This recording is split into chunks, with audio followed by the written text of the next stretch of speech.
A jako ostatni wykład w tej sesji zapraszam pana profesora Ryszarda Stockiego z wykładem Transdyscyplinarny charakter antropologii Karola Wojtyły. Proszę. Dziękuję bardzo. Po pierwsze dziękuję księdzu profesorowi za zaproszenie. Czuję się zaszczycony. Muszę powiedzieć, że pierwszy raz jestem aż w tak, można powiedzieć, gronie nobliwym wojtywologów wszelkich, więc jestem zachwycony jak ryba w wodzie. Ja może zacznę od anegdotki, bo żeby zrozumieć to, co potem powiem, bo tak nie chcę od razu przeskakiwać do transdyscyplinarności, bo może być za trudne, ale mój kiedyś nauczyciel, kolega profesor Krzyżewski na doktoratach, na różnych obronach doktoratu zawsze zadawał takie jedno pytanie. Można było być pewnym, że jak Krzyżewski jest na obronie, to zada jedno pytanie naszym psychologom i zawsze to pytanie brzmiało, na jakich podstawach antropologicznych jest zbudowany pana doktorat? No i odpowiedź była, no nie wiem. No, jakieś takie było. No i, no właśnie, ale będąc uczniem Krzyżewskiego, no, byłem bardzo wyczulony na to i muszę powiedzieć, że uprawiając psychologię cały czas właściwie mi wstyd. Dlatego, że no po prostu dla psychologów, nie wiem, czy państwo macie głównego nurtu, po prostu ludzie to są taki rodzaj trochę lepszych zwierząt. No i teraz jak mówimy o tym, żeby, jak mówię o konieczności transdyscyplinarnego podejścia, jako psycholog widzę tutaj, no nie jest kwestia jakiejś tam akademickiej dysputy, to jest problem tego, że takie ujęcie psychologii sprawia, że mamy niesamowitą ilość problemów we współczesnym świecie. Zredukowanie człowieka do zwierzęcia doprowadza do wszystkich efektów, które mamy potem, czyli mamy depresję, rozwody, niechęć. Jeżeli 60% kobiet mówi, że nie lubi dzieci i dlatego ich nie chce mieć, nie chce w ogóle brać ślubów, nie chcą zakładać rodziny, to wszystko są efekty błędnej antropologii, gdzieś na samym początku. Więc sprawa jest bardzo poważna. Wszystkie te problemy nazywa się, już w tej chwili jest nazwa na te problemy, są, po angielsku to się nazywa wicked problems, a po polsku problemy złośliwe. Problem złośliwy to jest taki problem, który ma wysoki poziom złożoności, niepewności, rozbieżności wartości różnych rozbieżnych interesariuszy. To jest coś, co żeśmy sobie stworzyli. Stworzyliśmy to przez wieki, dzieląc, tutaj wiem, że to jest grono takie, które jak zacznę mówić o tych podziałach może być, ale już pierwsze rozdzielenie teologii od filozofii już było pierwszym problemem. Potem w ramach filozofii kolejne podziały. I efekt jest taki, że w pewnym momencie technologia oddzieliła się od nauki, od etyki. Długo by mówić. I teraz dla mnie, jak mówię, dlaczego ja mówię o transdyscyplinarności? Dlatego, że przez ostatnie kilkadziesiąt lat, to jest kwestia 30 lat, okazuje się, że lekarstwem na problemy złośliwe, czyli jedynym sposobem na to, żeby sobie z nimi poradzić, to właściwie są trzy. Po pierwsze, uczestnictwo, czyli partycypacja różnych interesariuszy w rozwiązywaniu tych problemów. Drugie to jest adaptowalność, czyli reaktywność na to, co robimy, żeby, jeżeli nie działa, to zmienić. I trzeci, można powiedzieć, warunek, to jest właśnie transdyscyplinarność, czyli spojrzenie zupełnie inne niż to się do tej pory wydawało. Ponieważ słowo transdyscyplinarność niekoniecznie jest takim bardzo popularnym słowem, to pozwolę sobie je pokazać w takich króciuteńko, tylko takie trzy definicje. Dyscyplinarność albo intradyscyplinarność to jest dla wszystkich zrozumiała, oczywista. No po prostu Lekarz leczy, prawda, koniec, nie ma tutaj dyskusji. On się zna na tym, czy człowiek jest chory, czy zły i dlaczego. I idziemy do lekarza, bo on ma nas wyleczyć. Multidyscyplinarność to jest wtedy, kiedy lekarz nie pomaga i zaczyna chodzić do innych, prawda, specjalistów. Każdy specjalista ma swoje zdanie, ale oni niczego tutaj nie zmieniają. Po prostu musimy sobie wybrać, czy wierzymy psychologowi, psychiatrze, księdzu. Różne dyscypliny mogą się wypowiadać na nasz temat. Trzeci to jest interdyscyplinarność. To już jest pewne połączenie, pewna synteza spojrzeń. I to jest ten trzeci. Pominę, jest taka dziedzina, która jest mało popularna, cross-dyscyplinarność.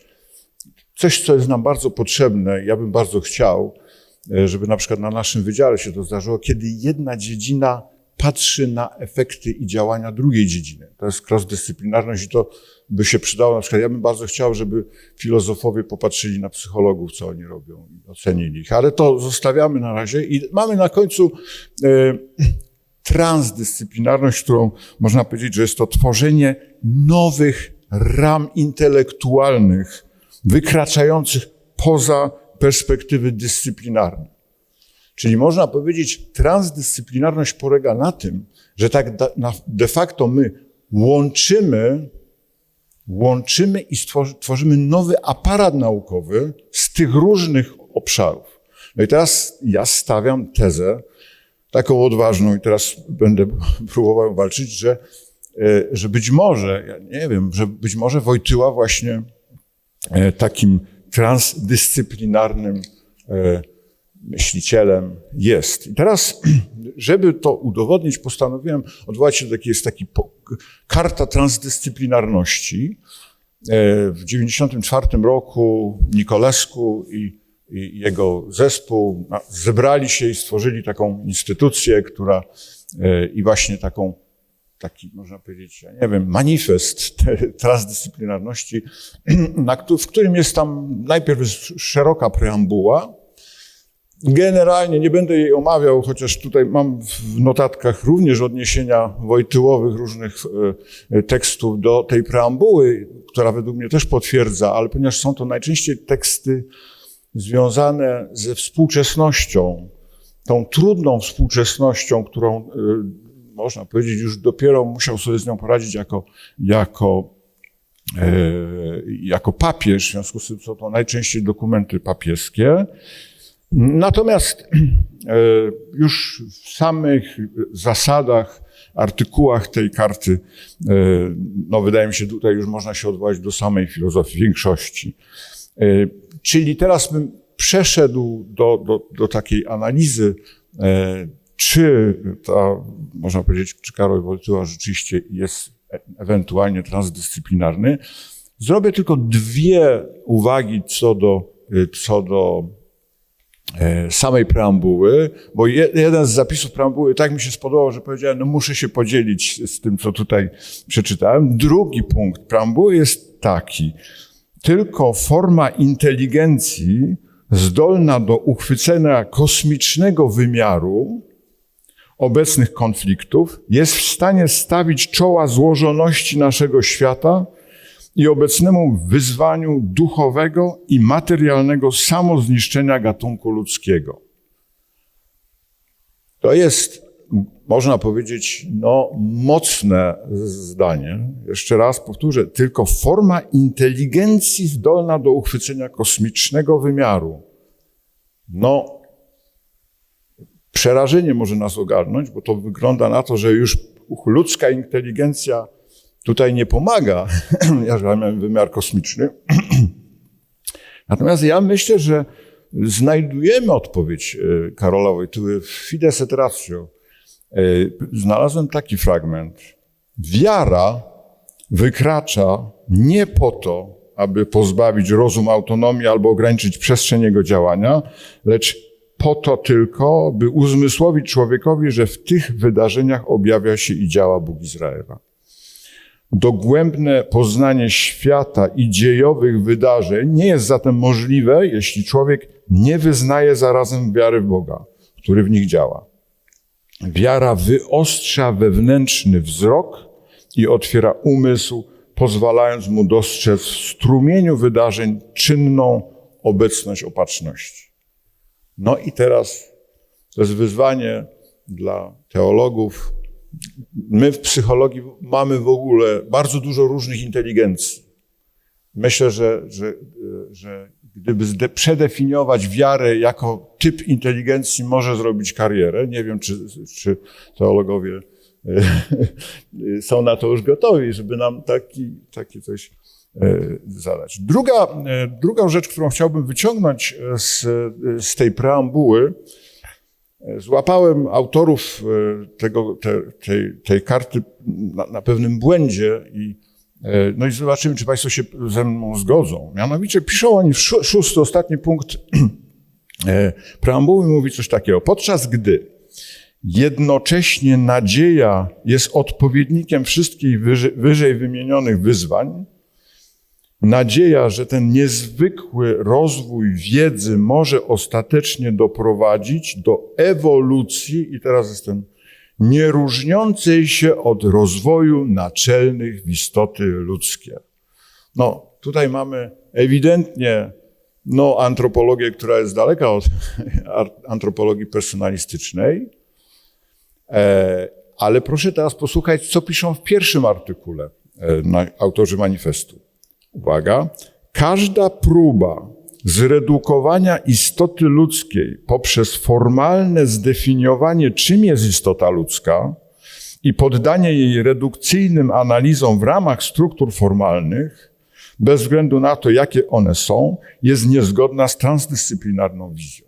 Czyli widzicie Państwo, myślę, że to jest oczywiste, nie wiem, dlaczego autorzy tego nie widzieli, że pierwszy artykuł tej karty transdyscyplinarności jest w sprzeczności z ostatnim punktem preambuły. Prawda? No bo sami mówią, że nie będą żadnej wizji używać, natomiast sami używają, sami odnoszą się do takiej redukcjonistycznej dosyć wizji człowieka.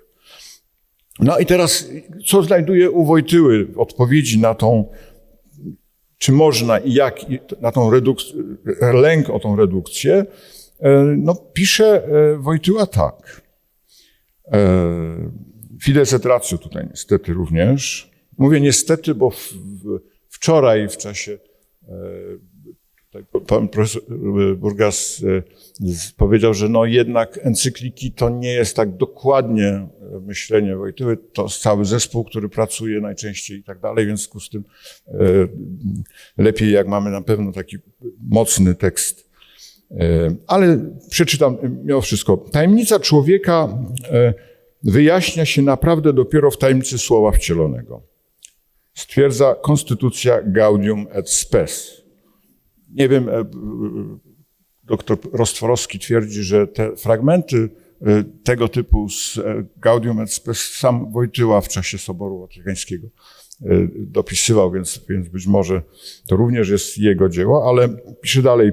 Poza tą perspektywą tajemnica osobowego istnienia pozostaje nierozwiązywalną zagadką. Gdzie indziej człowiek mógłby szukać odpowiedzi na dramatyczne pytania, jakie stawia sobie w obliczu bólu, cierpienia niewinnych i śmierci, jeśli nie w świetle promieniującej z tajemnicy męki, śmierci, zmartwychwstania Chrystusa. Według mnie jest to spojrzenie absolutnie zgodne z tą regułą, bo mamy każda próba zredukowania, a po drugiej stronie to jest tajemnica. Tajemnica nie jest redukcją.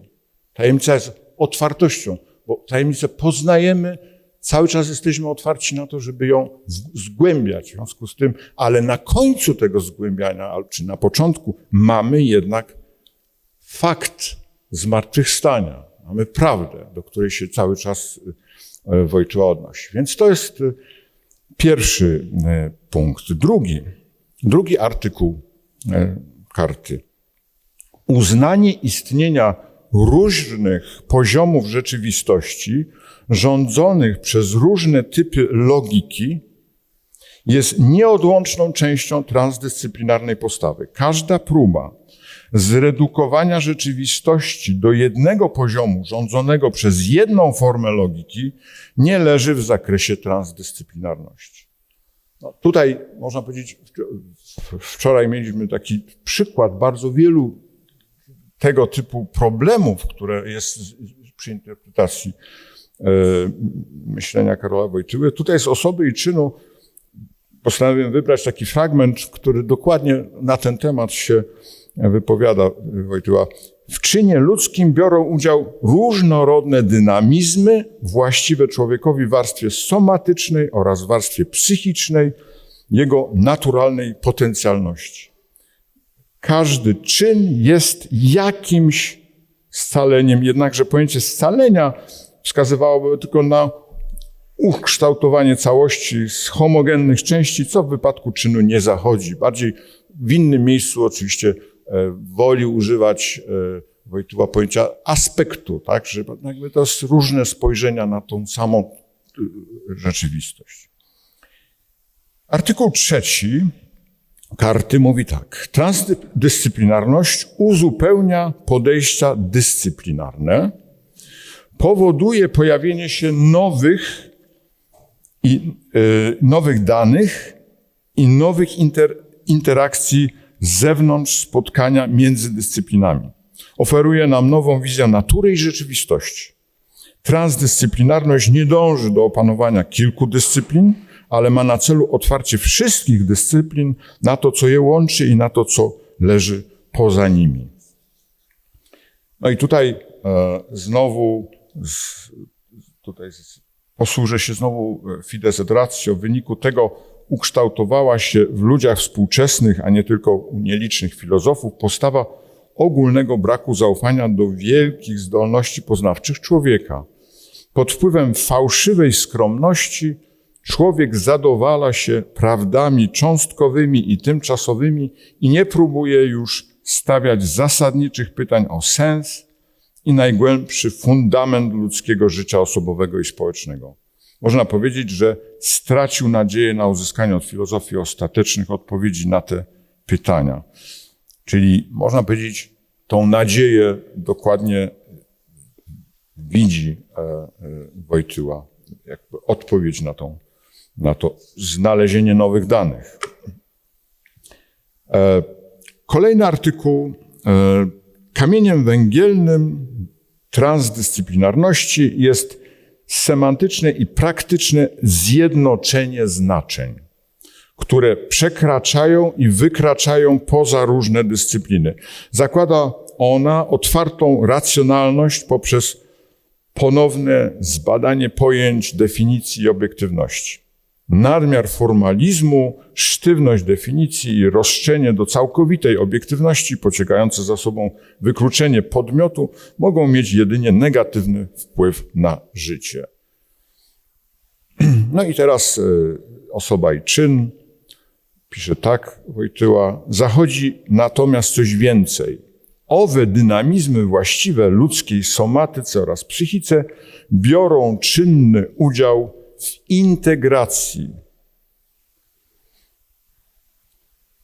Jednakże nie na swoim właściwym poziomie, ale na poziomie osoby. Czyli można powiedzieć, że tym nowym, zjednoczonym pojęciem, które tutaj ma służyć temu, jest dokładnie to pojęcie osoby, o której mówi Wojtyła. Artykuł 5. Wizja transdyscyplinarna jest zdecydowanie otwarta, o ile wykracza poza pole nauk ścisłych i wymaga ich dialogu i pojednania z naukami humanistycznymi i społecznymi, a także ze sztuką, literaturą, poezją, doświadczeniem duchowym. Właściwie po wczorajszym wystąpieniu Keitha Houda już nie musiałbym tego udowadniać, ale może przeczytam w Osobie i czynie. Dynamizmy właściwe somatyce oraz psychice człowieka w tej wyższej jedności osoby i czynu jakby znikają, tracą swoją odrębność, nie znaczy to jednak, że przestają istnieć. Istnieją i realnie współtworzą dynamiczną rzeczywistość czynu osoby. W każdym czynie dokonuje się to w jakiś inny sposób, w zależności od jego indywidualnej specyfiki, czyli znowu mamy to przekroczenie tych różnych ram dyscyplinarnych.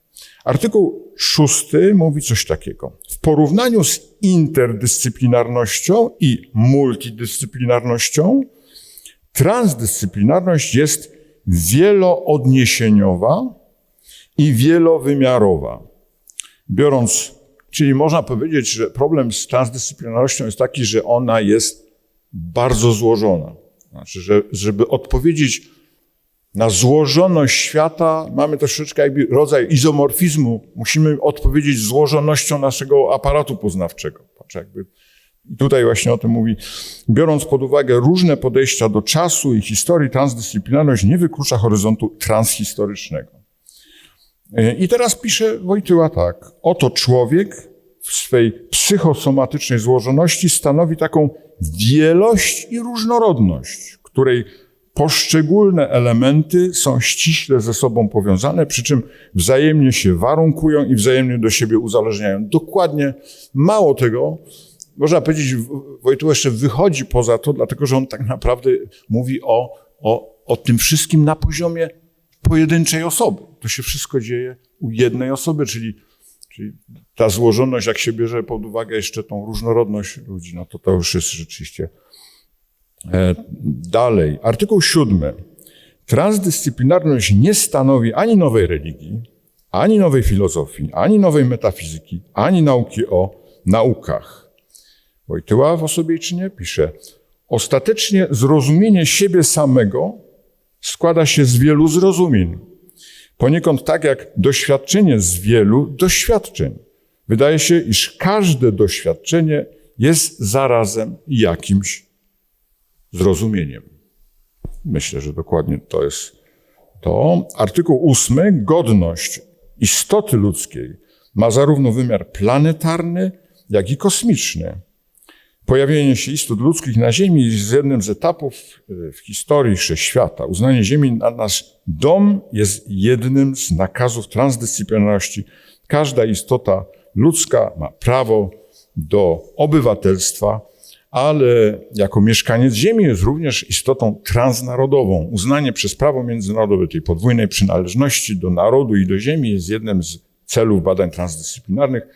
I tutaj dużo by można mówić, ale myślę, że to podstawową rzeczą jest fakt człowieczeństwa jako takiego. U Karola Wojtyły mamy do czynienia z człowieczeństwem. Zdolność uczestniczenia w samym człowieczeństwie każdego człowieka stanowi rdzeń wszelkiego uczestnictwa i warunkuje personalistyczną wartość wszelkiego działania i bytowania wspólnie z innymi, czyli dokładnie tym obywatelstwem z tej karty tak naprawdę jest tutaj sam fakt człowieczeństwa. Jeszcze mówi w innym miejscu, w głębi tej rzeczywistości, jaką stanowi wspólnie działać, wspólnie bytować, coraz wyraźniej odsłania się uczestnictwo jako właściwość osoby, czynu i zarazem jako podstawa autentycznej wspólnoty ludzkiej, czyli dokładnie to obywatelstwo jest tą właśnie wspólnotą ludzką. Artykuł 9. Transdyscyplinarność prowadzi do otwartej postawy wobec mitów i religii, a także wobec tych, którzy szanują je w duchu transdyscyplinarnym. I teraz posłuchajmy, jak Wojtyła, co proponuje Wojtyła. Uczestnictwo to jednak w grupach, które łączy doraźna wspólnota działania. Dokładnie również wszelkie religie są doraźnymi wspólnotami działania. Nie przejawia się i nie urzeczywistnia w takiej mierze, jak we wspólnotach, którym odpowiada stałość na gruncie samego bytowania. Jak na przykład we wspólnocie rodzinnej, narodowej, religijnej czy państwowej. Aksjologia takich wspólnot, która wyraża się w dobru wspólnym, jest o wiele głębsza. Czyli dokładnie mamy znowu zaakceptowanie tego faktu, że w różnych religiach, mitach nawet może możemy się dochodzić do prawdy. Artykuł 10. Żadna pojedyncza kultura nie jest uprzywilejowana względem żadnej innej kultury. Podejście transdyscyplinarne jest z natury transkulturowe. Tutaj znalazłem nawet 2 miejsca, również z Fides Ratio. Nie należy ponadto zapominać, że szczególny wkład myśli filozoficznej polega na tym, że pozwala ona rozpoznać zarówno w różnych koncepcjach życia, jak i w kulturach nie to, co ludzie myślą, ale jaka jest obiektywna prawda. Czyli nie boimy się innych kultur, dlatego że mamy prawdę. My opieramy się na dążeniu do obiektywnej prawdy. W innym miejscu pisze tak: człowiek jest jednocześnie dzieckiem i ojcem kultury, w której żyje. We wszystkie przejawy swego życia wnosi coś, co odróżnia go od reszty stworzenia. Nieustanne otwarcie na tajemnice i nieugaszone pragnienie wiedzy, w konsekwencji każda kultura kryje w sobie i wyraża dążenie do jakiejś pełni. Można zatem powiedzieć, że w samej kulturze zawarta jest możliwość przyjęcia Bożego objawienia. Czyli wracamy, każda kultura może prowadzić do tego celu, o którym tutaj mówię. Artykuł 11. Autentyczna edukacja nie może cenić abstrakcji bardziej niż innych form wiedzy, musi nauczać kontekstowych, konkretnych i globalnych podejść. Edukacja transdyscyplinarna na nowo docenia rolę intuicji, wyobraźni, wrażliwości i ciała w przekazywaniu wiedzy. Transcendencja, mówi Wojtyła teraz z kolei, transcendencja osoby rozumiana w sposób metafizyczny nie jest bowiem czymś tylko abstrakcyjnym, dokładnie to samo. Stwierdzamy doświadczalnie, iż duchowe życie człowieka skupia się i pulsuje wokół prawdy, dobra i piękna. Można przeto śmiało mówić o pewnym doświadczeniu transcendentaliów, które idzie w parze z doświadczeniem osobowej transcendencji. Czyli dokładnie tak powinniśmy się, ważna też edukacja na tych transcendentaliach, czyli różnoaspektowych podejściach skupiać. W artykule 12 rozwój gospodarki transdyscyplinarnej opiera się na założeniu, że gospodarka musi służyć człowiekowi, a nie odwrotnie. Tutaj musiałem się odnieść do encykliki Centesimus Annus. Króciutko, gospodarka bowiem jest tylko pewnym aspektem i wymiarem złożonej działalności ludzkiej. Jeśli jednak się ją absolutyzuje i produkcja oraz konsumpcja towarów znajdują się ostatecznie w centrum życia społecznego, stają się dla niej jedną niepodporządkowaną żadnej innej wartości, to przyczyny szukać należy nie tylko i nie tyle w samym systemie gospodarczym, co w fakcie, że cały system społeczno-kulturalny, zapoznając wymiar etyczny i religijny, zostaje osłabiony i ogranicza się już tylko do wytwarzania dóbr i świadczenia usług. Nie wiem, czy jeszcze ile czasu mam jeszcze? Nie mam w ogóle już czasu. Jak już nie mam czasu, to wszystkie inne ciągi dalsze, polecam, jak ktoś mi adres mailowy, to mu prześlę. Natomiast tylko skonkluduję. Ja myślę, że tak, że według mnie antropologia Wojtyły nie tylko jest transdyscyplinarna w takim sensie łączenia i budowania nowego aparatu poznawczego, nowej ram intelektualnych, jak to się mówi, ale na dodatek wprowadza